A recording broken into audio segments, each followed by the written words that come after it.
ఓం నమో వెంకటేశాయ. ఏడుకొండలవాడ వెంకటరమణ గోవింద గోవింద. శ్రీ శ్రీనివాస శ్రీ వెంకటేశ గోవింద గోవింద. కలియుగ ప్రత్యక్ష దైవం శ్రీనివాస పరబ్రహ్మ అనుగ్రహ విశేషంతో శ్రీమన్ మహాభారతంలో ఆది పర్వాన్ని యథాశక్తి మనం తెలుసుకుంటూ ఉన్నాం. ముందుగా ఆచార్యుల వారు మనందరి చేత సంకల్పాన్ని పఠింపజేస్తారు. ఓం నమో వెంకటేశాయ. విఘ్నేశ్వర ధ్యానం విఘ్నేశ్వర ధ్యానం శుక్లాంబరధరం విష్ణుం శుక్లాంబరధరం విష్ణుం శశివర్ణం చతుర్భుజం శశివర్ణం చతుర్భుజం ప్రసన్నవదనం ధ్యాయేత్ ప్రసన్నవదనం ధ్యాయేత్ సర్వవిఘ్నోపశాంతయే సర్వవిఘ్నోపశాంతయే. శ్రీనివాస ధ్యానం శ్రీనివాస ధ్యానం నమస్తుభ్యం మహాదేవ నమస్తుభ్యం మహాదేవ నారాయణ కృపానిధే నారాయణ కృపానిధే పాహి మాం ఫణిశైలేశ పాహి మాం ఫణిశైలేశ భక్తబంధో దయానిధే భక్తబంధో దయానిధే మహాభారత శ్రవణ ఫలం మహాభారత శ్రవణ ఫలం ద్వైపాయనోష్ఠపుట నిస్సృతమప్రమేయం ద్వైపాయనోష్ఠపుట నిస్సృతమప్రమేయం పుణ్యం పవిత్రమథ పాపహరం శివం చ పుణ్యం పవిత్రమథ పాపహరం శివం చ యో భారతం సమధిగచ్చతి వాచ్యమానం యో భారతం సమధిగచ్చతి వాచ్యమానం కిం తస్య పుష్కరజలైరభిషేచనేన కిం తస్య పుష్కరజలైరభిషేచనేన అథ సంకల్పః అథ సంకల్పః శ్రీమదాదివరాహ క్షేత్రే శ్రీమదాదివరాహ క్షేత్రే విరాజమానస్య విరాజమానస్య దేవదేవోత్తమస్య దేవదేవోత్తమస్య జగద్రక్షణార్థం జగద్రక్షణార్థం అవతీర్ణస్య అవతీర్ణస్య శ్రీమదఖిలాండకోటి శ్రీమదఖిలాండకోటి బ్రహ్మాండనాయకస్య బ్రహ్మాండనాయకస్య శ్రీవేంకటేశ్వర స్వామినః శ్రీవేంకటేశ్వర స్వామినః అనుగ్రహ ప్రసాదేన అనుగ్రహ ప్రసాదేన సర్వేషాం భక్తజనానాం ఆధిం వ్యాధి నివృత్తి ద్వారా ఆయురారోగ్య ఐశ్వర్యాభివృద్ధ్యర్థం విశూచికా క్రిమిజనిత సమస్త దుష్ప్రభావ నివారణార్థం సర్వారిష్ట నివృత్తి ద్వారా సకల శ్రేయోభివృద్ధ్యర్థం ధర్మార్థ కామమోక్షాఖ్య చతుర్విధ పురుషార్థ ఫలసిద్ధ్యర్థం వాంగ్మనః కాయ ప్రవర్తిత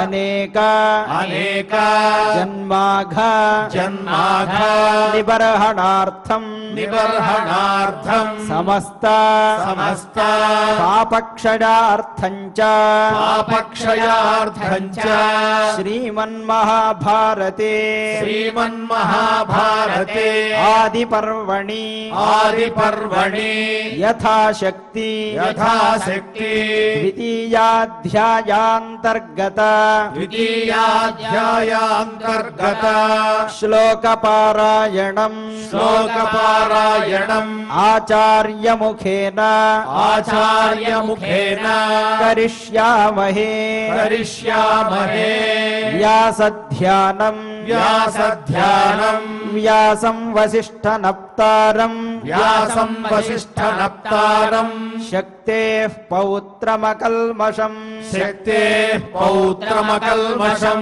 పరాశరాత్మజం వందే పరాశరాత్మజం వందే శుకతాతం తపోనిధిం సుఖతాతం తపోనిధిం వ్యాసాయ విష్ణురూపాయ వ్యాసాయ విష్ణురూపాయ వ్యాసరూపాయ విష్ణవే వ్యాసరూపాయ విష్ణవే నమో వై బ్రహ్మనిధయే నమో వై బ్రహ్మనిధయే వాసిష్ఠాయ నమో నమః వాసిష్ఠాయ నమో నమః అచతుర్వదనో బ్రహ్మ అచతుర్వదనో బ్రహ్మ విబాహురపరో హరిః విబాహురపరో హరిః అఫాలలోచన శంభుః అఫాలలోచన శంభుః భగవాన్ బాదరాయణః భగవాన్ బాదరాయణః నారాయణం నమస్కృత్య నరం చైవ నరోత్తమం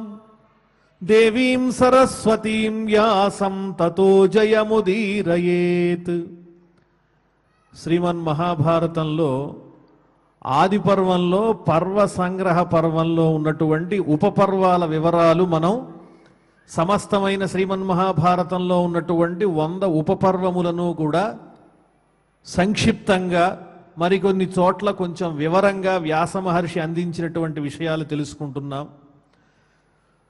నిన్న భీష్ముల వారు ప్రతిజ్ఞ చేసి బ్రహ్మచర్యాన్ని అవలంబిస్తే మరి వంశాన్ని ఏ విధంగా ఉద్ధరించాలి అని శంతనునకు సత్యవతికి జన్మించినటువంటి సంతానం చిత్రాంగదుడు విచిత్రవీర్యుడు. ఆ విశేషాలు మనం తెలుసుకోబోతూ ఉన్నాం. విచిత్రవీర్యస్య తథా రాజ్యే సంప్రతిపాదనం ధర్మస్య నృషు సంభూతి అణీమాండవ్య శాపజ. విచిత్రవీర్యుడు చిత్రాంగదుడు వీళ్ళిద్దరూ కూడా సత్యవతికి శంతనునకు జన్మించిన తరువాత చిత్రాంగదుడు వివాహం జరక్కముందే అదే పేరు కలిగినటువంటి ఒక గంధర్వునితో యుద్ధం చేసి మరణించాడు. ఆ తరువాత విచిత్రవీర్యుణ్ణి రాజుగా చేశాడు భీష్ముల వారు. కాశీరాజకుమార్తెలైనటువంటి అంబా, అంబిక, అంబాలిక వీరి ముగ్గురికి కూడా స్వయంవరం జరుగుతోందని తెలిసి భీష్ముడు అక్కడికి వెళ్ళి తాను వృద్ధుడైనప్పటికీ కూడా అక్కడ ఉన్న రాజులందరినీ కూడా ఎదిరించి ఆ ముగ్గురిని తీసుకుని వచ్చాడు. తీసుకువచ్చి అంబిక, అంబాలిక ఇద్దరినీ కూడా విచిత్రవీర్యునికి ఇచ్చి వివాహం జరిపించాడు. అంబిక, అంబాలిక ఇద్దరూ కూడా విచిత్రవీర్యుని యొక్క భార్యలే. ఇదే మూలంలో ఉన్నటువంటి విషయం. అంబ మాత్రం నేను సాళ్వరాజుని ప్రేమించాను, అక్కడికి వెడతాను, అనుమతి ఇవ్వమని కోరింది. పంపించి వేశాడు భీష్ముడు. అంబిక, అంబాలిక వాళ్ళిద్దరినీ కూడా విచిత్రవీర్యునికి ఇచ్చి వివాహం జరిపించాడు. ఆ తరువాత వారు కూడా సంతానం కలక్కముందే ఆ విచిత్రవీర్యుడు కూడా మరణించాడు. ఇంకా అంబికకు, అంబాలికకు సంతానం కలగలేదు. వ్యాస మహర్షి అనుగ్రహం చేత ఆనాటి యుగధర్మాన్ని అనుసరించి దేవర సంబంధంతో అంబిక యందు, అంబాలిక యందు ధృతరాష్ట్రుడు, పాండురాజు ఇరువురు కూడా ఉద్భవించారు. అదే సమయంలో ధర్మస్య నృషు సంభూతి అణీ మాండవ్య శాపజ. మాండవ్య మహర్షి శాపం వల్ల యమధర్మరాజు ఈ మానవ లోకంలో రాజ్యార్హత లేనటువంటి మానవునిగా జన్మించవలసి వచ్చింది. మాండవ్య మహర్షి యమధర్మరాజును అసలు ఎందుకు శపించవలసి వచ్చిందంటే, ఈయన మాండవ్య మహర్షి గొప్ప తపస్శాలి. ఆయన ఒక చోట తపస్సు చేసుకుంటూ ఉన్నాడు. కొంతమంది దొంగలు రాజుగారి ధనాగారంలో ఉన్నటువంటి సంపదనంతా కొల్లగొట్టి వెడుతూ ఆ మాండవ్య మహర్షి తపస్సు చేసుకునే చోట ఆ ధనాన్ని వెనకాల పెట్టేసి వెళ్ళిపోయారు. ఈ మాండవ్య మహర్షి తపస్సు చేసుకుంటుంటే వెనక వచ్చినటువంటి రాజభటులు ఈయన చూచి ఆ ధనాన్ని అపహరించి వెళ్ళిపోయినటువంటి దొంగలందరికీ కూడా ఈయన సహాయం చేసి ఉంటాడు అని వాళ్ళు అపోహపడ్డారు. నిజానికి ఆయన గొప్ప తపస్సంపన్నుడు, ఆయనకి ఏమీ సంబంధం లేదు. అయినప్పటికీ విధి వల్ల వాళ్ళలా ఊహించి ముందు వెనక ఆలోచించకుండా ఆ మాండవ్య మహర్షిని రాజుగారి దగ్గరికి తీసుకువెళితే రాజుగారు శిక్ష వేశాడు, శూలదండన విధించాడు. ఒక పదునైనటువంటి శూలం మీద ఆ మహర్షిని కూర్చోబెట్టారు. ఆ మహర్షి దేహానికి విలువిచ్చేటువంటి వాడు కాదు కాబట్టి దేహబాధను లెక్క చేయకుండా అదే తేజస్సుతో తపస్సు చేసుకుంటూ ఉన్నాడు. రాజుగారు చూశాడు, అయ్యయ్యో మహా తపస్శాలి అయినటువంటి మహర్షిని పొరపాటుగా మనం శిక్షించామని చెప్పి ఆయన్ని ప్రార్థించాడు. ఆ శూలాన్ని పూర్తిగా తీయటానికి కుదరలేదు, సగాన్ని దాన్ని విరిచారు, మిగిలిందంతా కూడా ఆయన దేహంలో ఉండిపోయింది. ఆ తరువాత మహర్షి యమధర్మరాజుని ప్రశ్నించడం కోసం అక్కడికి వెళ్ళాడు. ఏమయ్యా, నేను ఏం తప్పు చేశానని నాకు ఈ రకమైనటువంటి శిక్ష వచ్చిందో చెప్పు అని అడిగాడు. అప్పుడు యమధర్మరాజు అన్నాడు, స్వామి, చిన్నతనంలో మీరు తూనీగల్ని పట్టుకుని ముళ్లతో వాటి వెనక భాగంలో పొడిచేవారు, అందువల్ల ఈనాడు ఆ కర్మఫలాన్ని ఈ రకంగా అనుభవించవలసి వచ్చిందని చెప్పాడు యమధర్మరాజు. సరే, తెలిసి తెలియని వయసులో చేసినటువంటి పాపాన్ని కూడా గణిస్తారా? నువ్వు ఈ రకంగా బాలుండైనటువంటి బాల్యవశం వల్ల చేసినటువంటి తప్పుకి ఇంత శిక్ష విధించావు కాబట్టి నువ్వు కూడా మానవ లోకంలో జన్మిస్తావు అని శపించాడు. ఆ శాప కారణంగా విదురునిగా జన్మించాడు యమధర్మరాజు. ఆ వృత్తాంతాలన్నీ కూడా ఈ సంభవ పర్వంలోనే వర్ణింపబడ్డాయి. కృష్ణద్వైపాయనాచ్చైవ ప్రసూతిర్వరదానచ ధృతరాష్ట్రస్య పాండోశ్చ పాండవానాంచ సంభవ. అదే విషయం. వ్యాస మహర్షి అనుగ్రహం చేత దివ్యమైనటువంటి చక్కని సంతానము ధృతరాష్ట్రుడు, పాండు మహారాజు వీళ్ళిరువురు కూడా జన్మించారు. వాళ్ళ ద్వారా కౌరవులు పాండవులు కూడా ఉద్భవించారు. ఆ కథంతా కూడా తర్వాత వివరంగా వస్తుంది. ఆ తరువాత ఉపపర్వము జతుగృహ పర్వము. ఇక్కడ పాండవులు కౌరవులు బాల్య క్రీడలు చక్కగా ఆడుకుంటూ ఉన్నారు. ఆ సందర్భంలో భీముని యొక్క పరాక్రమానికి కౌరవులందరూ కూడా బాధపడుతూ ఉన్నారు. ఈ కౌరవులు 100 మందిని కూడా 10 మందిని తన బాహువుల మీద అధిరోహింపజేసి నీళ్లల్లో ముంచేస్తూ ఉంటాడు భీమసేనుడు. అదేవిధంగా వాళ్ళని పిడిగుద్దులు గుద్దుతూ ఉంటాడు. ఈ దెబ్బలు పడలేక దుర్యోధనాదులంతా కూడా ఈ భీముణ్ణి ఎలాగైనా మనం తప్పించాలి అని ఆలోచన చేయటం మొదలెట్టారు. అందువల్ల అతన్ని చంపటానికి కూడా ప్రయత్నం చేశారు, విషప్రయోగం చేశారు. ఆహారంలో విషం పెడితే అది కూడా అరిగిపోయింది ఆయనకి. అలాగే నిద్రిస్తూ ఉన్నప్పుడు ఇనప చువ్వలతో ఆయన్ని కట్టేశారు, నీళ్లలో పడేశారు. ఒక్కసారి ఆయన లేచి ఇలా బాహువుల్ని విదిలించంగానే ఆ ఇనప చువ్వలన్నీ కూడా విరిగిపోయినాయి. ఎన్ని రకాల ప్రయత్నించినా కూడా భీముణ్ణి చంపటం దుర్యోధనాదుల వల్ల కాలేదు. ఈ విషయాలన్నీ కూడా ఆ బాల్య క్రీడలు అవన్నీ కూడా ఉన్నాయి ఆ సంభవ పర్వం తరువాత. ఇంకా ఈ జతుగృహ పర్వం అనే ఉపపర్వంలో ఉన్న విశేషం ఏమిటి అంటే, వారణావత యాత్రాయాం మంత్రో దుర్యోధనస్య చ కూటస్యథార్తరాష్ట్రేణ ప్రేషణం పాండవాన్ ప్రతి. ఇలా భీముని చేత దెబ్బలు తిన్నటువంటి వాళ్ళు, ధర్మరాజాదుల యొక్క గొప్పతనాన్ని ఓర్చుకోలేనటువంటి వాళ్ళు దుర్యోధనాదులు. ప్రజలందరూ కూడా ధర్మరాజుని చూచి భవిష్యత్తులో ఇతడే మనకు కాబోయే చక్రవర్తి, ఎన్ని గుణాలున్నాయి ఈయనలో అని చెప్పి ఆనాడు రాముణ్ణి కీర్తించినట్లుగా కీర్తిస్తూ ఉన్నారు. ఇక దుర్యోధనుడు ధృతరాష్ట్రుడి దగ్గరికి వెళ్ళి ఉపాయం చేసి వీళ్లను వారణావతం అనేటువంటి చోటికి పంపించేద్దాం, అక్కడ వీళ్ళు ఉంటారు, అక్కడే లక్క ఇల్లు నిర్మించి అందులోనే దహించాలి అని ఉపాయం చేసి ఈ పాండవులను నెమ్మదిగా అక్కడికి పంపించారు. దానికి కూడా చాలా ఉపాయాలు ఆలోచించి పాండవులకే అక్కడికి వెళ్ళాలనే మనస్సు కలిగే విధంగా కొన్ని వార్తల్ని సృష్టించారు. రాజనీతి అంటే అలాగే ఉంటుంది. అక్కడ మంచి దేవాలయం ఉంది, ఉత్సవాలు జరుగుతాయి, ఇవి కొన్ని రోజుల పాటు ప్రచారం చేసేటప్పటికీ పాండవులు కూడా అక్కడికి వెళ్ళాలనుకున్నారు. ఇదే అదను అనుకుని ధృతరాష్ట్రుడు పిలిపించి వాళ్ళని పంపించాడు. వాళ్ళు అక్కడికి వెళ్ళేటప్పటికీ దుర్యోధనుడు పురోచనుడనే పేరు కలిగిన తన లక్క ఇల్లు నిర్మించమని చెప్పాడు. హితోపదేశశ్చ పథి ధర్మరాజస్య ధీమతః విదురేణ కృతో యత్ర హితార్థం మ్లేచ్ఛ భాషయ. ఈ లక్క ఇల్లు నిర్మించటం, పాండవుల్ని వారణావతం అనే చోటికి పంపించటం, ఇవన్నీ కూడా విదురుడు కనుక్కున్నాడు ఎందువల్ల పంపిస్తున్నారని. విదురునికి పాండవుల మీద అమితమైనటువంటి అనురాగం, ధర్మపరులు కాబట్టి. ఎవరికీ తెలియకుండా శ్లేషతో కూడినటువంటి వాక్యాలతో ధర్మరాజుకు చక్కగా సమాచారాన్ని అందించాడు విదురుడు. ఆ విషయాన్ని ధర్మరాజు అర్థం చేసుకున్నాడు. మిగిలినటువంటి పాండవులకు కుంతికి అది అర్థం కాలేదు. ఏమిటి అతను చెప్పిన దాంట్లో ఉన్న సారాంశం అంటే, అక్కడ నిర్మించినటువంటి గృహంలో అగ్ని ప్రమాదం జరిగే ప్రమాదం ఉంది.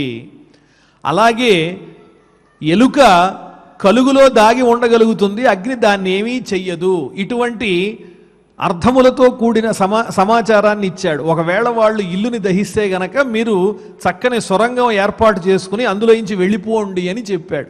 అది ధర్మరాజుకి అర్థమైంది. ఇంట్లో ప్రవేశించారు.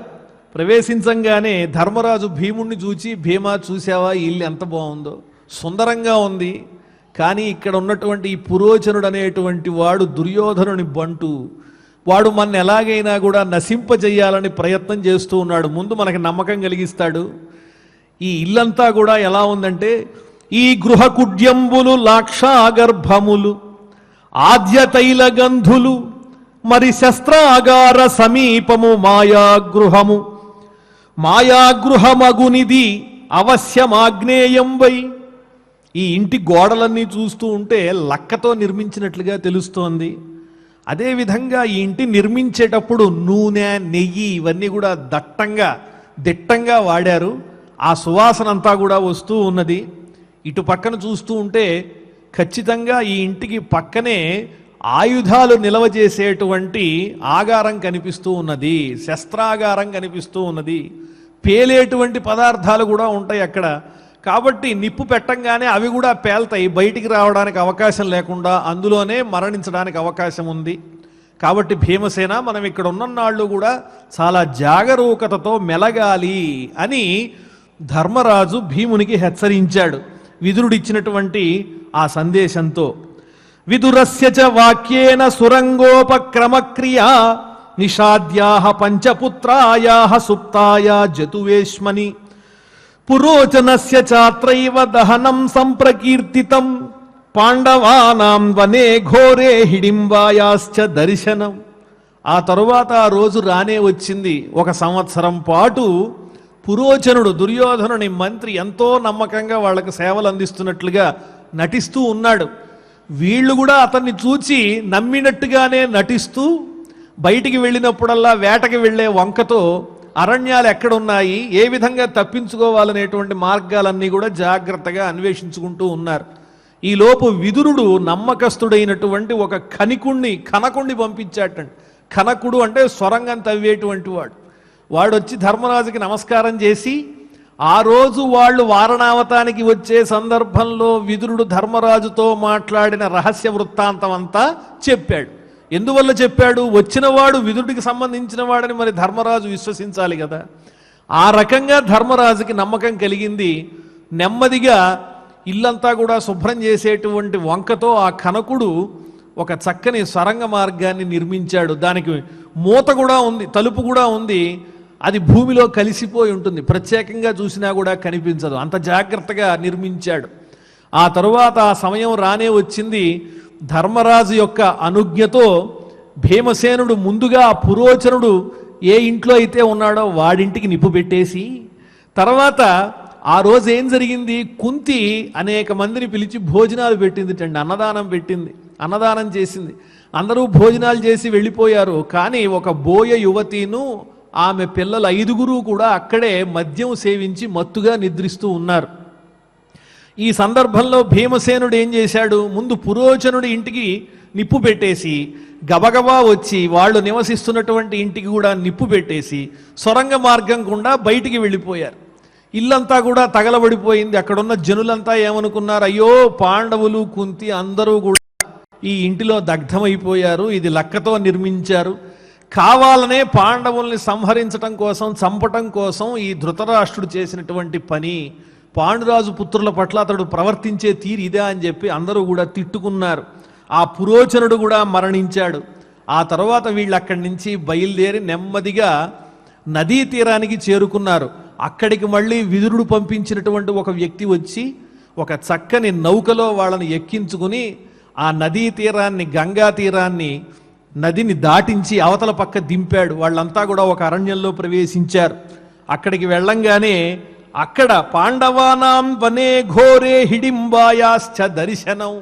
అక్కడ హిడింబుడు అనేటువంటి రాక్షసుడు వచ్చాడు, నరమాంస భక్షకుడు. అతని చెల్లెలే హిడింబ. ఆ హిడింబాసురుడు వచ్చాడు. తత్రైవచ హిడింబస్య వధో భీమాన్ మహాబలాత్ ఘటోత్కస్య చ ఉత్పత్తి అత్రైవ పరికీర్తిత. ఆ హిడింబాసురుణ్ణి భీమసేనుడు సంహరించేశాడు. హిడింబ భీముణ్ణి చూచి వరించింది. తల్లి అయినటువంటి కుంతి ఆదేశంతో ఆ హిడింబని వివాహం చేసుకున్నాడు భీమసేనుడు. వారిద్దరికీ కూడా ఘటోత్కచుడు జన్మించాడు. నరవరుడైన భీము వలనన్ ప్రభవించ హిడింబకున్ సుతుండు, ఉరుతర భీమరూపుడు ఘటోత్కచనాముడు, విస్ఫురత్ భయంకర వదనంబు శంకునిభకర్ణములున్ వికృతాక్షులున్ పయోధర వరవర్ణమున్ వికట దారుణ దంష్టలు నొప్పుచుండగన్. ఆ పుట్టినటువంటి ఘటోత్కచుడు ఎలా ఉన్నాడు అంటే భయంకరమైనటువంటి రూపంతో ఉన్నాడు, విశాలమైనటువంటి దేహం కలిగినటువంటి వాడు, ముఖం కూడా చాలా భయంకరంగా కనిపిస్తూ ఉన్నది, నల్లనైనటువంటి మేఘంతో సమానమైనటువంటి వర్ణం కలిగి ఉన్నాడు, అటువంటి దారుణమైన కోరలు కూడా ఉన్నాయి. అటువంటి పుత్రుడు జన్మించాడు. పుట్టిన వెంటనే మీకు ఎప్పుడు కావాలంటే అప్పుడు పిలవండి నాన్నగారు, నేను వస్తాను అని చెప్పి అతను వెళ్ళిపోయాడు. ఈ రకంగా హిడింబాసురుణ్ణి వధించినటువంటి పర్వం హిడింబ వధ పర్వం అనే ఉపపర్వం. తరువాత బకవధ పర్వం అనేటువంటి ఉపపర్వం. ఈ పాండవులంతా కూడా కుంతీదేవితో కలిసి వ్యాస మహర్షి అనుజ్ఞతో ఏకచక్రపురంలో ప్రవేశించారు. మహర్షే దర్శనం చైవ వ్యాసస్యామిత తేజస తదాజ్ఞయా ఏకచక్రాయాం బ్రాహ్మణస్య నివేశనే అజ్ఞాతచర్యయా వాసః యత్ర తేషాం ప్రకీర్తితః బకస్య నిధనం చైవ నాగరాణాంచ విస్మయః. ఆ ఏకచక్రపురంలో పాండవులు కుంతీదేవితో నివసిస్తూ ఒక బ్రాహ్మణుని ఇంటిలో నివాసం ఉంటూ ఉన్నారు. ప్రతిరోజు కూడా భిక్షాటనకు వెళ్ళి వచ్చినటువంటి ఆహారాన్ని వాళ్ళందరూ కూడా స్వీకరిస్తూ ఉన్నారు. కానీ ఆ ఊరికి ఒక రాక్షసుడు పట్టాడు. వాడు బకాసురుడు. అందరి మీద పడి సంహరిస్తూ ఉంటే అతనితో ఆ ఊరి ప్రజలు ఒక ఒప్పందం కుదుర్చుకున్నారు. నువ్వు ఉన్న చోటికి మేమే ఆహారం పంపిస్తాము, నీకు తగినట్లుగా రోజు ప్రతి ఇంటి నుంచి ఒక సభ్యుడు కూడా వెళ్ళాలి. ఆ రోజు ఈ కుంతి పాండవులు ఉన్నటువంటి ఇంటిలో బ్రాహ్మణుని వంతు వచ్చింది. వాళ్ళంతా దుఃఖపడుతూ ఉన్నారు. దుఃఖపడుతూ ఉంటే అప్పుడు కుంతీదేవి అన్నది, నాకు 5 పిల్లలు ఉన్నారు, మా పిల్లవాడు భీముణ్ణి పంపిస్తాను అంటే ధర్మరాజు వచ్చి, ఏ తల్లి అయినా అలా చేస్తుందా? ఎంతమంది బిడ్డలుంటే మాత్రం తల్లికి అపురూపమే గాని ప్రేమ లేకుండా ఉంటుందా అంటే ఆవిడ అందుట, నాయన భీమసేనుడి సంగతి నీకేం తెలుసు? వీడు పుట్టిన 10 యగునాడు పెలుచబడియన చేత నుండి అపర్వతమున పడినవడి చేసి బాలకు నొడలు తాకి అచటి రాలెల్ల పెళ్ళు నుగ్గయ్య జూవే. వీడు పుట్టిన 10వ రోజు వీడిని ఎత్తుకుని నేను పర్వతం మీద సంచరిస్తున్నాను, గబుక్కున నా చేతిలోంచి జారి ఈ పిల్లవాడు ఆ పర్వతం మీద పడ్డాడు. ఏమైందో పిల్లవాడికని నేను సంభ్రమంగా వాడిని ఎత్తుకుని చూస్తే వాడికి ఏం అవలేదు. ఆ పడిన చోట ప్రదేశం అంతా కూడా నుగ్గు పొడి పొడి అయిపోయింది. నీ తమ్ముని పరాక్రమం అంత గొప్పది. భీమసేనుడు వెళ్ళడం వల్ల బకాసురుడికి నష్టం తప్ప బకాసురుడి వల్ల భీమసేనుడికి ఎట్టి పరిస్థితుల్లోనూ నష్టం లేదు అని చెప్పి కుంతీదేవి, మనని ఆశ్రయించినటువంటి వారికి మనం ఉపకారం చేస్తే పుణ్యం నాయన. యస్మిన్ గేహే పురే వాపి వసేత్ పుణ్యతమో జనః ఉపకుర్యాత్ తమిత్యేవం ఉక్తం భగవధేపిచ. ఎక్కడైతే మనం నివాసం ఉంటామో, ఇంటిలో కానీ పట్టణంలో కానీ నగరంలో కానీ, అక్కడ ఉన్నటువంటి వారందరికీ కూడా సహాయం చేయటం అనేటువంటిది పరమ పవిత్రమైనది అని ఈ బకాసురుని వధ పర్వం ఉపపర్వం ద్వారా మనందరికీ నీతి తెలియజేస్తూ ఉన్నారు. సంభవశ్చైవ కృష్ణాయా ధృష్టద్యుమ్నస్య చైవ బ్రాహ్మణాతు సముపశ్రుత్య వ్యాసవాక్య ప్రచోదితా ద్రౌపదీం ప్రార్థయంతస్తే స్వయంవర దిదృక్షయా పంచాలానభితో జగ్ముహు యత్ర కౌతూహలాన్వితా. ఆ తరువాత చైత్రరథ పర్వం అనేటువంటి ఉపపర్వం. వీరంతా ఏకచక్రపురంలో ఉన్నప్పుడే ద్రుపద మహారాజు నగరం నుంచి ఒక బ్రాహ్మణోత్తముడు వచ్చాట. వచ్చి వీళ్ళు ఏ ఇంట్లో ఉంటున్నారో ఆ బ్రాహ్మణుని ఇంట్లో దిగాడు ఆయన. ఆ బ్రాహ్మణోత్తముడిని పట్టుకుని, అయ్యా మీరు ఎక్కడి నుంచి వస్తున్నారు, విశేషాలు ఏమిటని పాండవులు అడిగితే ఆయన ఈ ద్రుపద మహారాజు యొక్క గొప్పతనాన్ని, వారికి కలిగినటువంటి విలక్షణమైన సంతానం గురించి చెప్పేటండి. ఎలా పుట్టారు సంతానం ద్రుపద మహారాజు కంటే, ద్రుపదుడికి ద్రోణుడి మీద కోపం కలిగింది. ద్రోణుడు ఏం చేశాడు, ఇదివరకు ద్రుపదుడు తన్ను పరాభవించాడనేటువంటి బాధతో ద్రుపదుని మీద కక్ష తీర్చుకోవడం కోసం తాను విద్య నేర్పినటువంటి అర్జునుడు భీముడు వీళ్ళిద్దరిని పంపిస్తే వాళ్ళు వెళ్ళి ద్రుపదుణ్ణి ఓడించి కట్టి తీసుకొచ్చి పడేశారు. గురువు మనస్సులో ఉన్నటువంటి కోరికని ఎరిగి వాళ్ళు అలా చేశారు. దాంతో ద్రుపదుడికి ద్రోణుడి దగ్గర పరాభవం అయిపోయి ఈ ద్రోణుణ్ణి చంపేటువంటి పుత్రుడు కావాలి, అర్జునుణ్ణి వివాహం చేసుకునేటువంటి కుమార్తె కావాలి అని కోరినటువంటి వాడై ఆ రకంగా యజ్ఞం చేయించే వాళ్ళు ఎవరైనా దొరుకుతారా అని వెతుకుతూ ఉంటే అక్కడ యాజుడు ఉపయాజుడు అనే కలిగిన ఇద్దరు సోదరులు ఉన్నారటండి. వాళ్ళ దగ్గరికి వెళ్ళి ప్రార్థిస్తే ఒక ఆయన అన్నట్ట, ఇదంతా నా వల్ల కాదు, నువ్వు ఇచ్చే ధనానికి నేను లొంగను అన్నాడు ఒక ఆయన. అంతే కదా, ఎంత పాండిత్యం ఉన్నా ఎంత గొప్పవారైనా వాళ్ళ చదువుని డబ్బుతో కొనాలనుకోవటం అనేది అవివేకం. అందరూ కూడా ధనానికి లొంగరు. అధిగత పరమార్థాన్ పండితాన్ మావమముస్థాః తృణమివ లఘులక్ష్మీర్నైవ తాన్ సంవృణద్ధి అభినవ మదరేఖా శ్యామగండస్థలానాం నభవతి విసతంతుర్వారణం వారణానాం. శాస్త్రార్థములు తెలిసినటువంటి పండితులందరినీ కూడా ధనంతో లొంగ తీసుకోవాలి అనుకోవటం అనేది అవివేకము. ఎందువల్లంటే మదజలము స్రవించేటువంటి ఏనుగుని తామర తూడులో ఉన్న సున్నితమైన దారాలతో బంధించాలనుకుంటే అవుతుందా? అందరూ కూడా ధనానికి లొంగరు. అలాగే యాజ ఉపయాజ అనేటువంటి వీళ్ళిద్దరిలో తమ్ముడేమో అంగీకరించలేదు, కానీ మా అన్నగారు అంగీకరించవచ్చు, అక్కడికి వెళ్ళమని చెప్పాడు. మొత్తానికి వాళ్ళిద్దరినీ ఒప్పించి ఈ ద్రుపదుడు సంతానం కోసం గొప్ప యజ్ఞం చేయిస్తే ఆ యజ్ఞగుండంలో నుంచి పుట్టుకొచ్చారు ద్రౌపదీను ధృష్టద్యుమ్నుడును. ధృష్టద్యుమ్నుడు కత్తిని ధరించినటువంటి వాడై ఒక చేత్తో పెద్ద విల్లుని చేపట్టి చక్కని తేజస్సుతో అగ్నిగుండం నుంచి ఉద్భవించాడు. ద్రౌపది కూడా అలాగే ఉద్భవించింది. అయో నిజ, ఎలా ఉన్నది ఆవిడ, కుల పవిత్ర సితేతరోత్పల కోమలామల వర్ణ ఉత్పల సుగంధి లసన్మహోత్పల పత్ర నేత్ర అరాళ కుంతల విభాసిని దివ్య తేజము దాల్చి యొక్క కుమారి తజ్వలన కుండమునందు పుట్టే ప్రసన్నమూర్తి ముదంబుతో.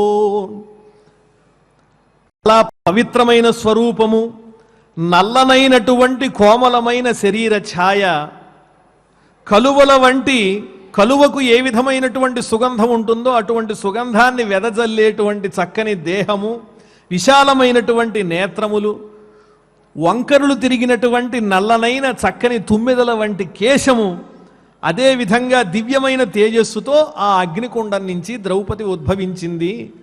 అటువంటి కుమార్తెను అర్జునునికి ఇవ్వాలని ద్రుపదుని యొక్క మనోరథము. అందుకోసమే స్వయంవరం ప్రకటించాడు అని ఈ పాండవులతో ఆ బ్రాహ్మణోత్తముడు చెప్పేసరికి వీళ్ళందరూ కూడా అక్కడికి వెళ్ళాలని వాళ్ళ కోరిక కలిగింది. ఆ ద్రౌపదీదేవి వివరం తెలియంగానే, ఇన్నాళ్ళు ఏకచక్రపురంలో ఉన్నాం, ఇక్కడి నుంచి బయలుదేరి ఆ ద్రుపద మహారాజు నగరానికి స్వయంవరానికి వెళ్ళాలి అని తల్లిగారిని ప్రార్థిస్తున్నారు. ద్రౌపదీం ప్రార్థయంతస్తే స్వయంవర దిదృక్షయ పంచాలానభితో జగ్ముహు యత్ర కౌతూహలాన్వితాః అంగారపర్ణం నిర్జిత్య గంగాకూలేర్జునస్తదా సంఖ్యం కృత్వా తతస్తేన తస్మాదేవచ శుశ్రువే. ఈ రకంగా ఆ మహారాజు గారి నగరానికి బయలుదేరి వీళ్ళు వెడుతూ ఉంటే రాత్రిపూట గంగా నది సమీపంలో అంగారపర్ణుడనేటువంటి ఒక గంధర్వుడు తన భార్యతో ఆ నీటిలో ఆనందంగా గడుపుతూ ఉన్నాడు. వీళ్ళు అక్కడికి వెళ్ళేటప్పటికి ఎవరు వచ్చేది, నేను గంధర్వుణ్ణి, ఇదంతా కూడా నా ఆధీనంలో ఉన్నటువంటి ప్రదేశము, మీరు ఇక్కడికి రావటానికి వీల్లేదని హెచ్చరించి అర్జునుడి మీద బాణాలు కూడా వేస్తే అర్జునుడు అన్నాడు, ఈ గంగా నది పరమ పవిత్రమైనటువంటిది, ఆనాడు భగీరథుడు భూమి మీదకి తీసుకొచ్చాడు ఈ గంగని, ఇందులో స్నానం ఆచరించడానికి నీ ఒక్కడికైనా అర్హత ఎవరికైనా ఉంది, ఇలాంటి బెదిరింపులు నేను లెక్క చేయనని చెప్పి ఆ అంగారపర్ణుడు అనేటువంటి వాని మీద ఆగ్నేయాస్త్రాన్ని ప్రయోగించి అతన్ని ఓడించి జుట్టు పట్టుకుని ఈడ్చుకొచ్చి ధర్మరాజు దగ్గర పడేశాడు. వెంటనే అంగారపర్ణుడు దండం పెట్టి, నా అవివేకాన్ని మన్నించండి, నీ చేతిలో ఓడిపోయాను కాబట్టి ఇంక అంగారపర్ణ శబ్దంతో నేను పిలవబడలేను, ఇక నుంచి నేను చిత్రరథుడు అనేటువంటి పేరు ధరిస్తున్నాను, నువ్వు నాకు అమితమైనటువంటి స్నేహితుడవు, నీకేం కావాలో చెప్పు, కానీ నాకు మాత్రం నీ దగ్గర ఉన్నటువంటి ఆగ్నేయాస్త్రం కావాలి అని అర్జునుడి దగ్గర నుంచి ఆగ్నేయాస్త్రాన్ని గ్రహించినటువంటి వాడై తన దగ్గరున్న దివ్యమైనటువంటి గుర్రములను ఆ పాండవులకు 100 చప్పున ఇచ్చాటండి. అవన్నీ కూడా వారు కోరినప్పుడు వస్తాయి. ఆ రకంగా అంగారపర్ణుడు అదే సమయంలో పాండవులకు హితబోధ చేస్తాడు. మీరంతా కూడా గొప్ప కార్యాలని సాధిస్తున్నారు, కానీ మీకు సలహా చెప్పడానికి సరైనటువంటి పురోహితుడు లేడు. గురువు వంటి పురోహితుడు లేకపోతే ఎంత శక్తిమంతులైనా కూడా కష్టాలు అనుభవించవలసి వస్తుంది అని తెలియజేసి, కశ్యప వంశంలో జన్మించినటువంటి ధౌమ్యుల వారిని మీరు పురోహితునిగా వరించండి అని సలహా చెప్పాడు.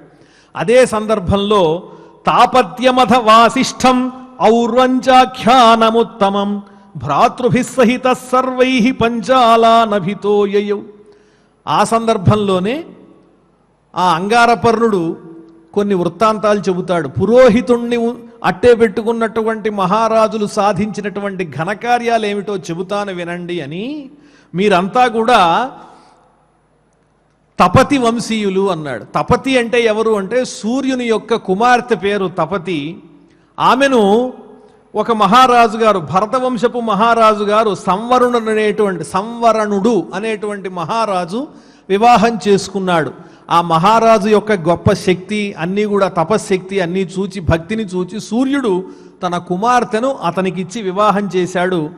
ఆ వంశంలోనే కురు అనేటువంటి మహారాజు జన్మించాడు. మీరంతా అతని వంశీయులే కాబట్టి ఆ తపతి అనేటువంటి సూర్యుని యొక్క కుమార్తెను ఈ సంవరణుడు ఎలా పొందాడు అంటే, ఆయనకు పురోహితునిగా ఉన్నటువంటి వాడు వశిష్ఠ మహర్షి.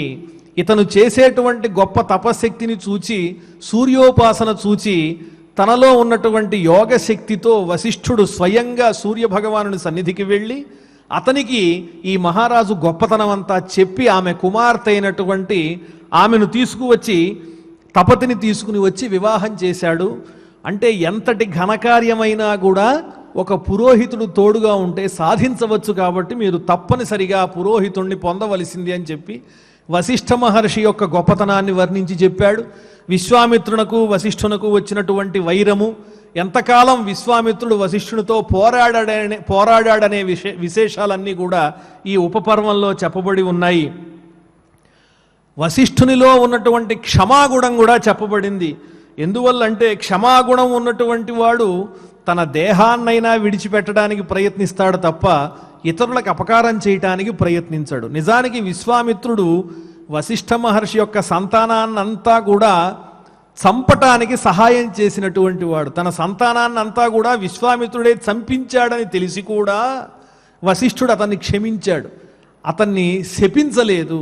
పైగా తన దేహాన్ని తానే విడిచిపెట్టాలి అని ప్రయత్నం చేశాడు వశిష్ఠ మహర్షి. అలాగే ఔర్వుడనే పేరు కలిగినటువంటి మహర్షి యొక్క చరిత్ర, ఇవన్నీ కూడా అంగారపర్ణుడు పాండవులకు తెలియజేస్తూ, నాయన మీ వంటి గొప్ప శక్తిమంతులకు, పవిత్రమైనటువంటి మనశ్శుద్ధి కలిగినటువంటి వారికి చక్కని పురోహితుడు ఉండాలి అని చెప్పి వారికి తెలియజేశాడు. ఈ వృత్తాంతాలన్నీ కూడా అందులో చెప్పబడ్డాయి. ఆ తరువాత పాంచాల నగరే చాపి లక్ష్యం భిత్వా ధనంజయ ద్రౌపదీం లబ్ధవానత్ర మధ్యే సర్వమహీక్షిత. ఇంకా స్వయంవర పర్వం అనేటువంటి ఉపపర్వం ఆది పర్వంలోనిది. అక్కడ ఆ మహారాజు గారు, ద్రుపద మహారాజు గారి నగరంలో ప్రవేశించి రాజులందరి సమక్షంలో ఎవరూ చేయలేనటువంటి ఘనమైనటువంటి కార్యాన్ని సాధించాడు అర్జునుడు. ఆ మత్స్యయంత్రాన్ని భేదించాడు. ద్రౌపదిని చేపట్టాడు. భీమసేనార్జునౌ యత్ర సంరబ్ధాన్ పృథివీపతీన్ శల్యకర్ణౌ చ తరసా జితవంతౌ మహామృధే. ఇది చూచి ఆ క్షత్రియులంతా కూడా ఏమిటి బ్రాహ్మణ రూపంలో ఉన్నారు వీళ్ళెవరో తెలియదు, వీళ్ళకిచ్చి వివాహం చేస్తాడా ద్రౌపదిని అని చెప్పి వాళ్ళంతా కూడా యుద్ధానికి వస్తే భీముడు అర్జునుడు ఇద్దరూ కూడా శల్యుడు కర్ణుడు మొదలైనటువంటి రాజులందరినీ కూడా జయించి ఆ ద్రౌపదిని చేపట్టారు. దృష్ట్వా తయోశ్చ తద్వీరం అప్రమేయ మమానుషం శంకమానౌ పాండవాంస్తాన్ రామకృష్ణౌ మహామతి. అర్జునుడు ఈ విధంగా వీరవిహారం చేస్తూ యుద్ధం చేస్తూ ఉంటే, భీముడు యుద్ధం చేస్తూ ఉంటే రాజులందరితోకెల్లా వీళ్ళు బ్రాహ్మణులు కాదు పాండవులే అనే విషయాన్ని అక్కడ ఉన్నటువంటి బలరామకృష్ణులు ఇద్దరూ కూడా గ్రహించారటండి. గ్రహించి వాళ్ళ వెనకాలే అనుసరించి వెడుతూ ఉన్నారు. ద్రౌపదిని తీసుకుని వీళ్ళు బయలుదేరారు. పాండవులు ఎక్కడికి బయలుదేరారంటే వారు ఒక కుమ్మరివాని ఇంటిలో ఉన్నారు. అక్కడికి వెడుతూ ఉంటే వాళ్ళ వెనకాల ఈ కృష్ణ బలరాములు కూడా బయలుదేరి వెళ్ళారు. జగ్మతుస్తై సమాగంతుం శాలాం భార్గవ వేష్మని పంచానామేక పత్నీత్వే విమర్శో ద్రుపదస్య చ. వీళ్ళు వెడుతూ ఉంటే అసలు వీళ్ళెవరో తెలుసుకోవడానికి ద్రుపద మహారాజు కూడా తన కుమారుడు ధృష్టద్యుమ్నుడిని పంపించాడు. ఆ ధృష్టద్యుమ్నుడు కూడా వాళ్ళ వెనకాల బయలుదేరి వెళ్ళి వాళ్ళ వివరాలన్నీ తెలుసుకుంటూ ఉంటే రాత్రిపూట వాళ్ళందరూ చెప్పుకున్నటువంటి సంభాషణలన్నీ కూడా శ్రద్ధగా విని ధృష్టద్యుమ్నుడు వీళ్ళు సామాన్యులైనటువంటి వాళ్ళు కాదు, మంచి తేజస్సు కలిగిన వాళ్ళని అవగతం చేసుకున్నాడు. అదేవిధంగా కృష్ణ బలరాములు ఇద్దరూ కూడా పాండవుల్ని అభినందించారు.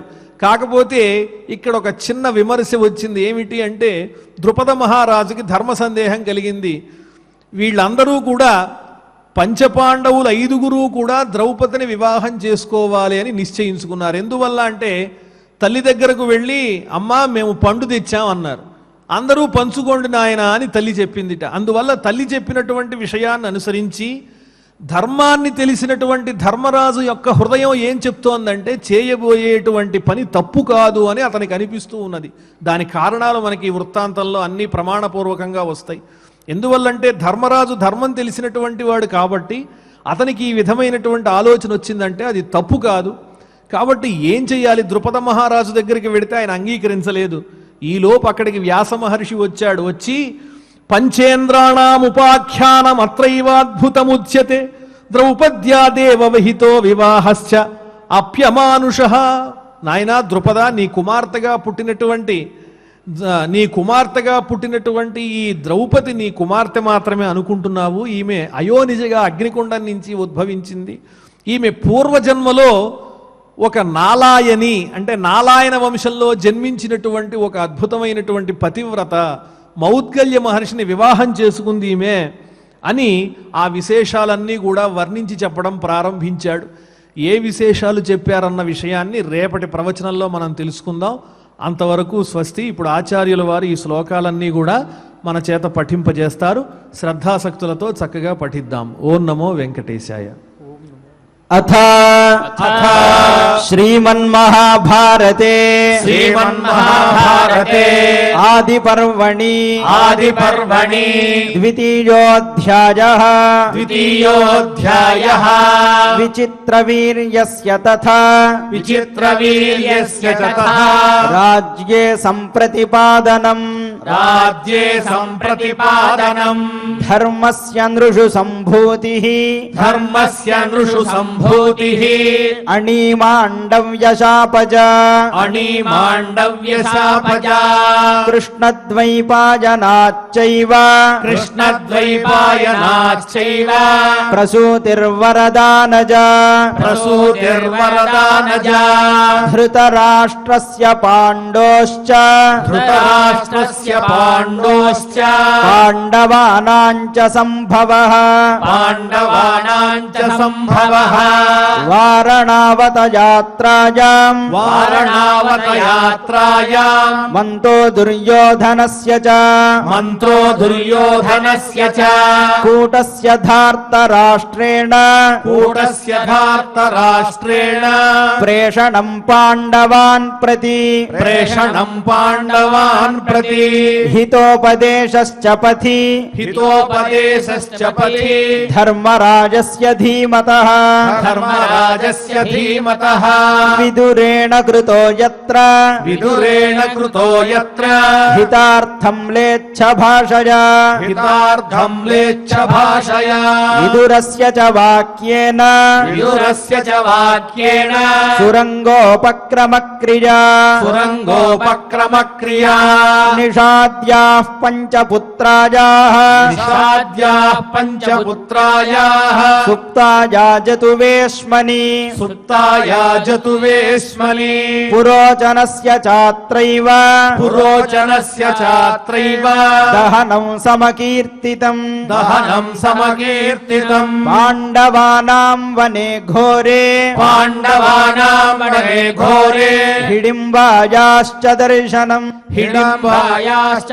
दर्शनम् तत्रैव च हिडिम्बस्य तत्रैव च हिडिम्बस्य वधो भीमान् महाबलात् वधो भीमान् महाबलात् घटोत्कचस्य चोत्पत्तिः घटोत्कचस्य चोत्पत्तिः अत्रैव परिकीर्तिता अत्रैव परिकीर्तिता महर्षर्दर्शनं चैव महर्षदर्शनं चैव व्यासस्यामित तेजसः व्यासस्यामित तेजसः तदाज्ञयैकचक्रायां तदाग्नयैकचक्रायाम् ब्राह्मणस्य निवेशने ब्राह्मणस्य निवेशने अज्ञातचर्यया वासो अज्ञातचर्यया वासो यत्र तेषां प्रकीर्तितः यत्र तेषां प्रकीर्तितः बकस्य निधनं चैव बकस्य निधनं चैव नागराणां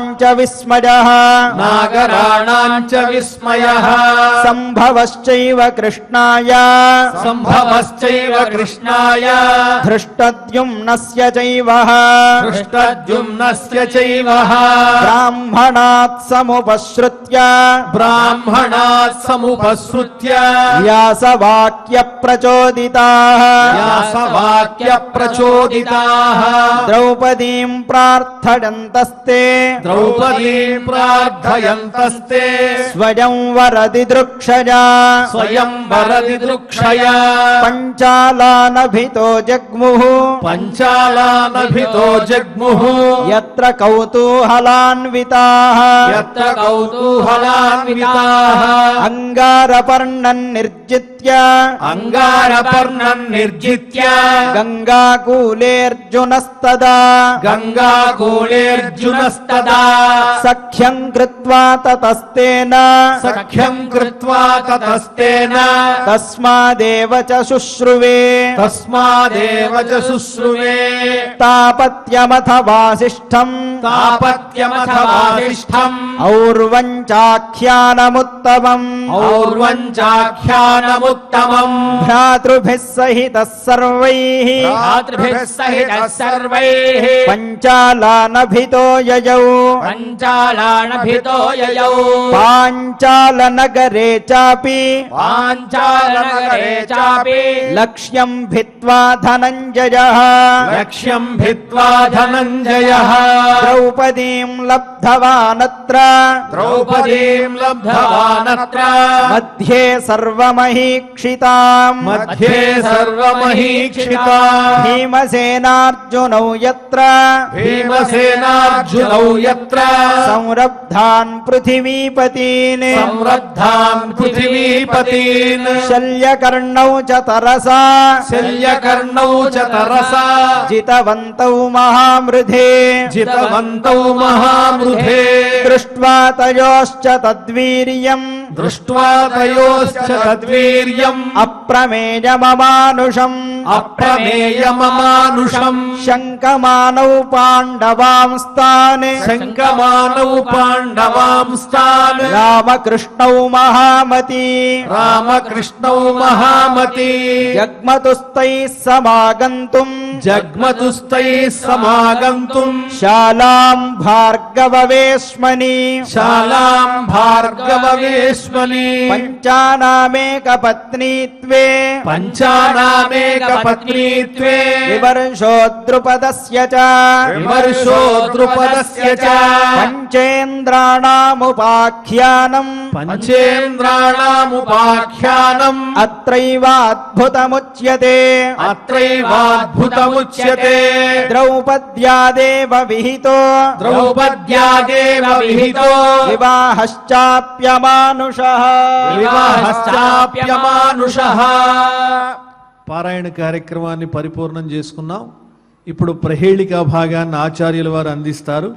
శ్రద్ధాసక్తులతో శ్రవణం చేద్దాం. ఓం నమో వెంకటేశాయ. శ్రీ వెంకటేశాయ నమః. చక్కగా భారత కథనంతా కూడా సంగ్రహంగా ఆచార్యుల వారు అందించారు మనకి. ఈనాడు ప్రహేళికా భాగంలో యక్ష ప్రశ్నల్లో మనం నిన్న కొన్ని ప్రశ్నల్ని ఒకానొక ప్రశ్నని పరిశీలన చేశాం. ఈనాడు మిగిలిన ప్రశ్నల్ని ఒకసారి పరిశీలించేటువంటి ప్రయత్నాన్ని చేద్దాం వీలైనంత మేరకు. యక్షుడు అడిగినటువంటి ప్రశ్నలు: కాదిక్ కిముదకం ప్రోక్తం కిమన్నం కించ వైవిషం శ్రాద్ధస్య కాలవాఖ్యాహి తతః పిబ హరస్వచ అన్నారు. అంటే దిక్కు ఏది, ఉదకము ఏది, అన్నము ఏది, విషము ఏది, శ్రాద్ధమునకు సరైనటువంటి కాలం ఏది, ఈ విషయాలన్నీ కూడా నువ్వు నాకు తెలిపి తర్వాత నువ్వు నీళ్లు తాగు, నీ తమ్ముళ్ళని తీసుకువెళ్ళు అని యక్షుడు ధర్మరాజుతో అంటాడు. యుధిష్ఠిరుడు వరసగా సమాధానం చెప్పాడు. మనం నిన్న కూడా చెప్పుకున్నప్పటికి కూడా ప్రసంగవశాత్తు ఒకసారి ఈ శ్లోకాన్ని స్మరణం చేయడం జరుగుతోంది. సంతోదికు సత్పురుషులు దిక్కయ్యా, ఆకాశమే జలము. నిన్న జలమే ఆకాశం అన్నాం. రెండిటికీ ఒకానొక సమన్వయం ఉన్నది. ఆకాశమే జలము, గౌరన్నము, గోవే అన్నము, ప్రార్థనడే విషము. సత్పురుషుడు ఇంటికొచ్చినప్పుడు చేయదగినటువంటిది శ్రాద్ధము. యక్షా నువ్వేమనుకుంటున్నావో కదా అని ధర్మరాజు సమాధానాన్ని చెప్తాడు. నిన్న కాదిక్ అన్నదానికి సంతోదిక్కని సత్పురుషులే గొప్పది అయినటువంటి దిక్కయ్య లోకానికి అని అర్థం చెప్పుకున్నాం. ఈనాడు జలమాకాశం అన్నాడు. అంటే ఆకాశమే జలమయ్యా అని సమాధానం. ఆకాశమే జలం అంటే ఎలా అవుతుందండి? అసలు కిముదకం వండమే అర్థం లేని ప్రశ్నగా అనిపిస్తుంది. నీరు ఏది అని అడగడం ఏంటి? నీరేంటంటే చెప్తాం, పంచదార ఎలా ఉంటుందంటే తీయగా ఉంటుందని చెప్తాం, కానీ తీపి ఎలా ఉంటుందంటే ఏం చెప్తాం? నోటికి అందించి తిని నీకు ఇప్పుడు ఏ అనుభూతి వచ్చిందో అదే తీపి అంటాం. దాన్ని మాటల్లో చెప్పలేం కదా. పంచదార ఎలా ఉంటుందంటే తీపిగా ఉంటుంది. నీరు ఎలా ఉంటుందంటే, నీరు ఏమిటి అని అడుగుతున్నాడు కిముదకం. నీరు ఏమిటి అంటే ఆకాశమే జలమని ధర్మరాజు సమాధానం చెప్పాడు. దీన్ని ఎలా అర్థం చేసుకోవాలి అంటే, ఆకాశానికి జలం ఆధారమయ్యా అని అర్థం తీసుకోవాలి. ఒక మొక్క ఉంది, మొక్కకు ఆధారం ఏది అంటే భూమి అని చెప్తాం కదా. అలాగే జలానికి ఆధారం ఏమిటి అంటే ఆకాశం అని అర్థం తీసుకోవాలి. ఎందుకు అంటే ఇక్కడి నుంచే సముద్ర జలాలన్నీ సూర్యుడి ద్వారా పైకి ఆవిరి రూపంలో వెళ్ళి అక్కడ మేఘాలుగా మారి మళ్ళీ ఆ జలం మనకి కిందకు వస్తూ ఉంటుంది. ఈ విధమైనటువంటి జవాబు తీసుకున్నప్పుడు, అన్వయం చెప్పుకున్నప్పుడు కూడా మనకి ఎక్కడ ఇబ్బంది రాదు. ఇబ్బంది ఎక్కడొస్తుంది అంటే దీనికి ఇంకో సమాధానం చెప్పారు. ఏమిటి అంటే, జలము అంటే జీవుడేనయ్యా అని అర్థం చెప్పారు. జలం అంటే జీవుడు, ఆకాశం అంటే బ్రహ్మము అని అర్థం చెప్పారు. జలాన్ని జీవుడు అని ఎలా ప్రస్తావన చేశారు? ఇప్పుడు దారిలో ఒక కుక్క వెళ్తుంది అనుకోండి, ఇది నా పాలి దైవం అండి అంటే ఎలా ఒప్పుకుంటారా? ఎందుకైందో చెప్పాలి. అంటే సహజంగా ఉదాహరణ చెప్తున్నాను, ఎందుకైందో చెప్పాలి కదా. అలాగే జలమే జీవుడు అంటే ఎందుకు జలాన్ని జీవుడు అంటున్నాడు అనే ప్రస్తావన కొంచెం గట్టిగా చేశారు. పంచాగ్ని విద్య అని ఛాందోగ్యోపనిషత్తులో ఒకటి ఉంది. ఈ జగత్తులో కొన్ని స్వరూపాల్ని అగ్నిగా భావించేటువంటి విద్య అది. ద్యులోకం ఒక అగ్ని, మేఘములు అగ్ని, భూమి ఒక అగ్ని, పురుషుడు ఒక అగ్ని, స్త్రీ ఒక అగ్ని, ఇలా మొత్తం పంచాగ్నులు ఉన్నాయి. ఎలాంటి అగ్నులు అంటే యజ్ఞస్వరూపమైన అగ్నులు అన్నారు. యజ్ఞము అంటే అందులో ప్రధానంగా వేసేటువంటి ఆహుతి అనేది ఒకటి ఉంటుంది కదా. ఇలా ఒక్కొక్క యజ్ఞస్వరూపమునందు ఒక్కొక్కటి ఆహుతిగా వస్తుంది అని చెప్పారు. వాటన్నిటిని మనం ప్రస్తావన చేయక్కర్లేదు. కానీ 5వ అగ్నిస్వరూపమైన స్త్రీయందు మాత్రము పురుషుడు తన యొక్క తేజస్సుని జలరూపంలో ఉంచుతున్నాడయ్యా. ఆ సందర్భంలో పురుషుడే జలం అని పిలువబడుతున్నాడు అన్నాడు. అందువల్లే స్త్రీ సమస్త లోకానికి దిక్కు, అంటే సృష్టి కార్యానికి అంతటికీ కూడా స్త్రీమూర్తిడే ఆధారమని మనకి చెప్తారు. ఉపనిషత్తుల్లో కూడా ఇలాంటి ప్రస్తావన ఒక చోట ఉంటుంది. పురుషుడు తన యొక్క తేజస్సును జలరూపంలో స్త్రీ యందు నిక్షిప్తం చేస్తాడు కనుక ఆ సందర్భంలో పురుషుడికి జలమని పేరయ్యా అన్నారు. ఎందుకు ఈ మాట చెప్పడం అంటే, జలం అనేటువంటి ఈ పరిభాష పదాన్ని ఉపనిషత్తుని ఆధారంగా తీసుకుని ధర్మరాజు అక్కడ వాడాడు. ఆకాశం అంటే సుబ్రహ్మణ్య అయ్యర్ అయిన ఒక ఆయన ఓల్డ్ స్కాలరు ఆకాశస్థలింగాతని బ్రహ్మసూత్రాన్ని కూడా అక్కడ ఉదాహరణ చేశారు. ఆకాశమే బ్రహ్మయ్య, జలమే జీవుడయ్యా, కనుక ఆకాశమే జలం అని చెప్పడంలో అర్థం ఏమిటి అంటే తత్వమసి అనేటువంటి మహావాక్యాన్ని అక్కడ బోధ చేస్తున్నారు అని చెప్పి జీవబ్రహ్మైక్యమైనటువంటి అద్వైతాన్ని అక్కడ ప్రతిపాదన చేశారు ఈ విషయంలో అన్నారు. కొంతమంది అలా కాకుండా ఆకాశం జలానికి ఆధారమని ఇంకొక రకమైనటువంటి అన్వయాన్ని కూడా చేశారు. ఇందులో ఇంత లోతుంది కాబట్టి శ్రద్ధాళువులకి శ్రద్ధగా వినడానికి బాగుంటుందనే విషయాన్ని ఆ ఉద్దేశ్యంతో ఈ విషయాన్ని ప్రస్తావన చేయడం జరిగింది. తర్వాత కిమన్నం అన్నారు, గౌరన్నం అని సమాధానం చెప్పాడు. ఆవు అన్నం ఏంటండి, ఆవే అన్నం అని మనం ఎలా అనుకుంటాం అంటే అలా కాదు. గౌహు అన్నటువంటి శబ్దానికి ఇంద్రియములు అని అర్థం ఉంది. మనము సైంధవ అనేటువంటి పదం ఒకటి, సైంధవ మానయ అంటారు. అంటే సైంధవం అనే పదానికి ఉప్పు అలాగే గుర్రం అని రెండు అర్థాలు ఉన్నాయి. యుద్ధం చేసేటప్పుడు సైంధవ మానయ సైంధవం తీసుకురా అంటే యుద్ధం చేసేటప్పుడు ఉప్పు తేకూడదు. వంట చేసేటప్పుడు సైంధవం తీసుకురామంటే గుర్రాన్ని తేకూడదు. పదం ఒకటే అయినా సందర్భాన్ని బట్టి మనం అర్థం తీసుకుంటాం కదా. అలాగే ఇక్కడ గౌరన్నం అంటే గౌహు అనే శబ్దం చేత ఇంద్రియముల్ని చెప్తున్నారయ్యా. ఇంద్రియములకి ఇంద్రియములే అన్నం అన్నాడు, ఇంద్రియార్థములు కూడా అన్నము అని చెప్పారు. ఎలాగా అంటే మనం కడుపుకి తినేటువంటి అన్నాన్నే అన్నమని భావిస్తూ ఉంటాం. అలా కాదు. కంటితో చూసే ప్రతి విషయం కంటికి అన్నం, చెవుతో వినే ప్రతి విషయం చెవికి అన్నం. ఇలా మనం ఇంద్రియంతో గ్రహించేటువంటి ప్రతి విషయము మనకి అన్నమే.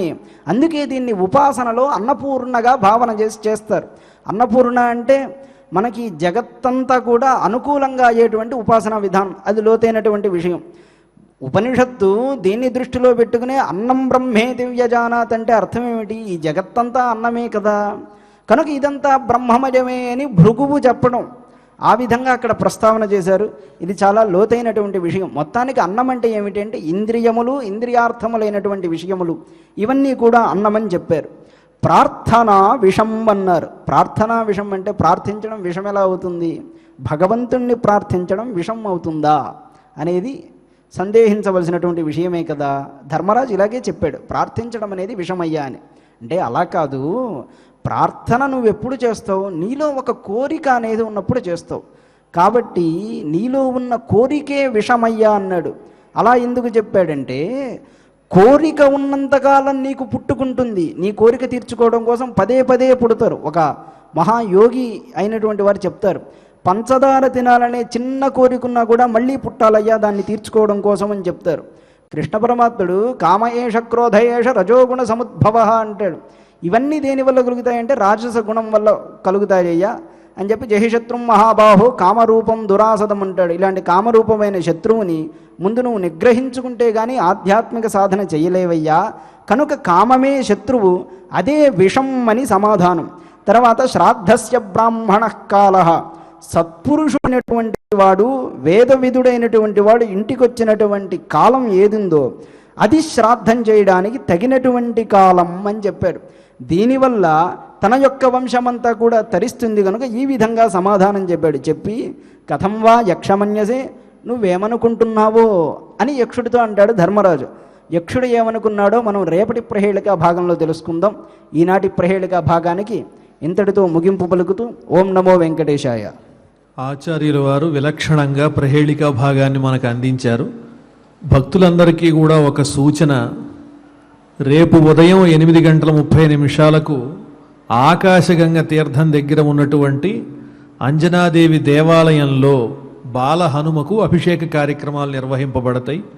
అదేవిధంగా జపాలి తీర్థం దగ్గర ఉన్నటువంటి హనుమంతుల వారి వద్ద హనుమాన్ చాలీసా, అలాగే భగవంతునికి సంబంధించిన హరికథలు, సాంస్కృతిక కార్యక్రమాలు అన్నీ కూడా నిర్వహింపబడతాయి. అభిషేకాదులు అవన్నీ కూడా శ్రీ వెంకటేశ్వర భక్తి ఛానల్ వారు రికార్డు చేసి భక్తులందరికీ కూడా ప్రసారం చేస్తారు.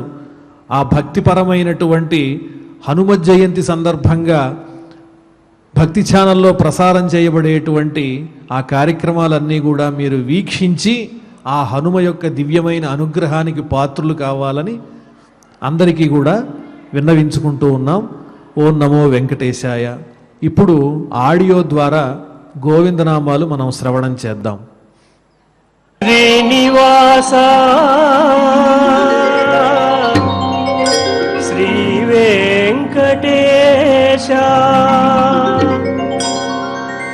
శ్రీనివాస గోవింద శ్రీ వెంకటేశ గోవింద భక్తవత్సల గోవింద భాగవత ప్రియ గోవింద నిత్య నిర్మల గోవింద నీలమేఘ శ్యామ గోవింద పురాణ పురుష గోవింద పుండరీకాక్ష గోవింద నందనందన గోవింద నవనీత చోర గోవింద పశుపాలక శ్రీ గోవింద పాప విమోచన గోవింద దుష్ట సంహార గోవింద దురిత నివారణ గోవింద శిష్ట పరిపాలక గోవింద కష్ట నివారణ గోవింద గోవింద హరి గోవింద గోకుల నందన గోవింద గోవింద హరి గోవింద గోకుల నందన గోవింద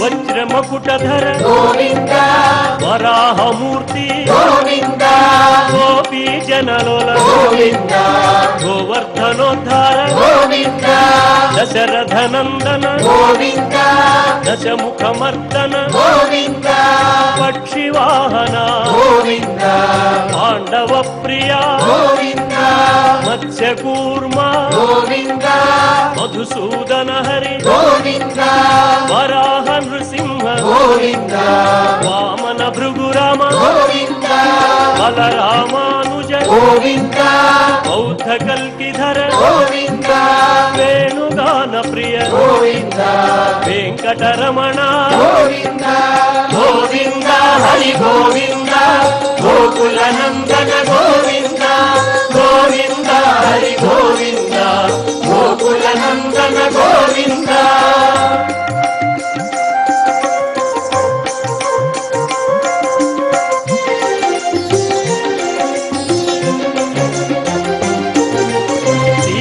నాయక గోవింద ధృత పరిపాలక గోవింద దీన పోషక గోవింద ధర్మ స్థాపక గోవింద అనాథ రక్షక గోవింద ఆపద్బాంధవ గోవింద శరణాగత విదే గోవింద కరుణాసాగర గోవింద కమలదళాక్ష గోవింద కామిత ఫలద గోవింద పాప వినాశక గోవింద పాహి మురారే గోవింద శ్రీముద్రాంకిత గోవింద శ్రీవత్సాంకిత గోవింద ధరణీ నాయక గోవింద దినకర తేజ గోవింద గోవింద హరి గోవింద గోకుల నందన గోవింద గోవింద హరి గోవింద గోకుల నందన గోవింద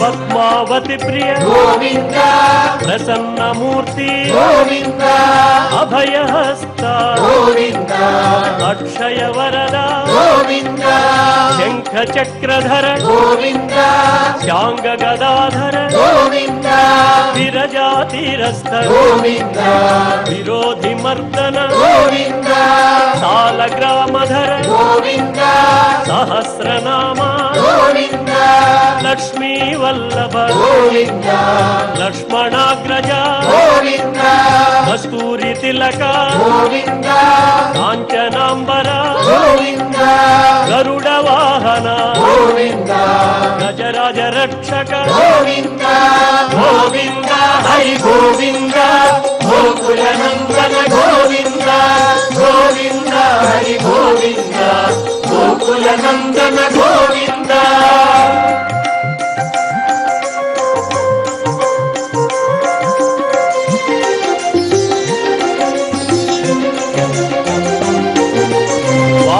సేవిత గోవింద వారధి బంధన గోవింద సప్తగిరీశ గోవింద ఏక స్వరూప గోవింద శ్రీరామకృష్ణ గోవింద రఘుకుల నందన గోవింద ప్రత్యక్ష దేవా గోవింద పరమదయాకర గోవింద వజ్ర కవచధర గోవింద వైజయంతి మాల గోవింద వడ్డీ కాసులవాడ గోవింద వసుదేవతనయ గోవింద బిల్వ పత్రార్చిత గోవింద భిక్షుక సంస్థుత గోవింద శ్రీ పుంరూప గోవింద శివకేశవమూర్తి గోవింద గోవింద హరి గోవింద గోకుల నందన గోవింద గోవింద హరి గోవింద గోకుల నందన గోవింద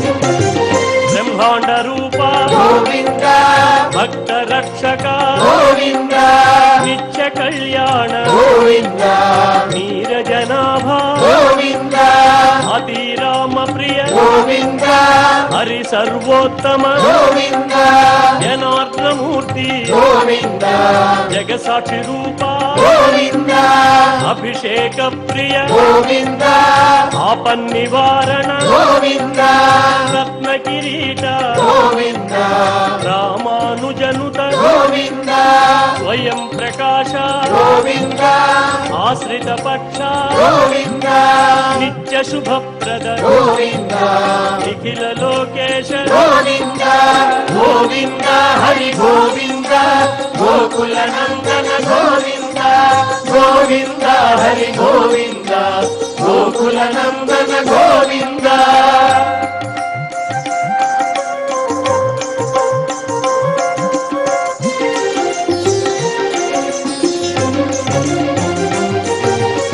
ఆనంద రూప గోవింద ఆద్యంతరహిత గోవింద ఇహ పరదాయక గోవింద విభరాజ రక్షక గోవింద పరమదయాళో గోవింద పద్మనాభ హరి గోవింద తిరుమలవాస గోవింద తులసీ వనమాల గోవింద శేషశాయినే గోవింద శేషాద్రి నిలయ గోవింద మత్స్యావతార గోవింద ఏడు కొండలవాడ గోవింద గోవింద హరి గోవింద గోకుల నందన గోవింద గోవింద హరి గోవింద గోకుల నందన గోవింద గోవింద హరి గోవింద గోకుల నందన గోవింద గోవింద హరి గోవింద గోకుల నందన గోవింద గోవింద హరి గోవింద గోకుల నందన గోవింద గోవింద హరి గోవింద గోకుల నందన గోవింద గోవింద హరి గోవింద ఏడు కొండలవాడ వెంకటరమణ గోవింద గోవింద గోపదముఖులవాడ నాథరక్షక గోవింద గోవింద గోవింద గోవింద గోవింద గోవింద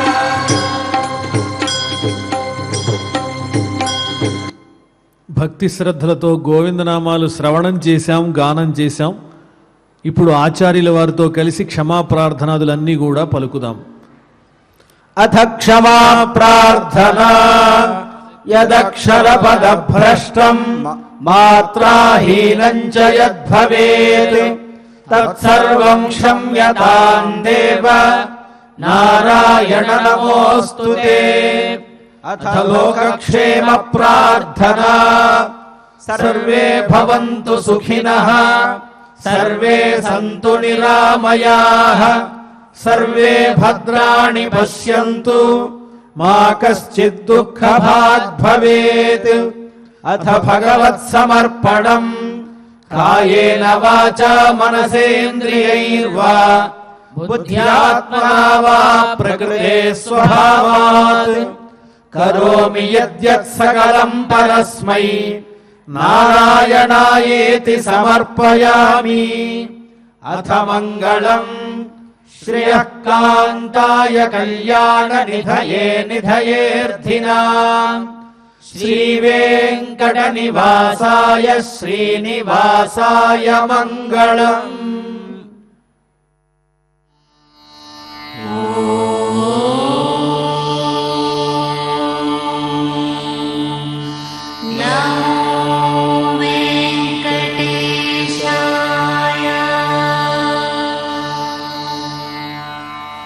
Oh